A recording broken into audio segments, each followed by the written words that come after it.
So as we learn more and more about this virus and how it manifests and how it can be potentially harmful, we get more and more information with which to make more potentially more specific, individualized decisions as far as reactions, protection, supplemental strategies, and otherwise.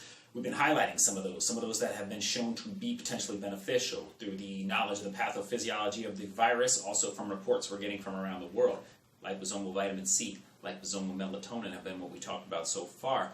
But let's double back. Some of the ones that we originally suggested, some of the foundational immune support have also been coming back as being specifically beneficial in combating the SARS-CoV-2. Foundational one, vitamin D. Let's talk about that. We've seen vitamin D. Now there are published reports coming back that have shown that the severity of COVID-19 has shown to have been worse in patients with those lower vitamin D levels. We're talking 20s, below 20s, in between 20 and 30.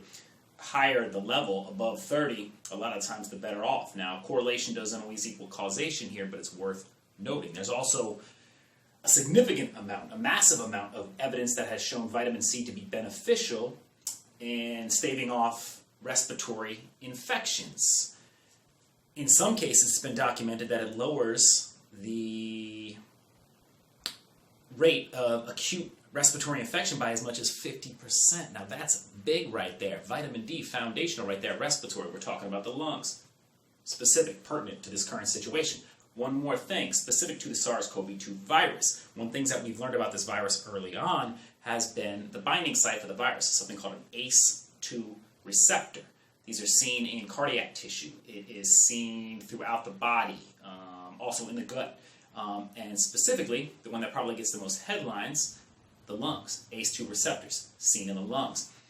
What happens, the virus binds to this ACE2 receptor. Now that's a binding site, that's one, but then through the manifestation from there and the inflammatory storm that it can create through there, it can actually cause damage to these ACE2 receptors. That's actually a problem. These ACE2 receptors aren't just there hanging out. They're there because they serve a purpose. They promote optimal health. So they need to be there functioning in order for us to live right. When this virus gets in there, it not only optimizes that site, but it also causes damage to it, leaving us more susceptible. Now this damage to the ACE2 receptor then also leaves you more susceptible to further lung damage and going down that pathway towards that ARDS, that acute respiratory distress syndrome. Vitamin D.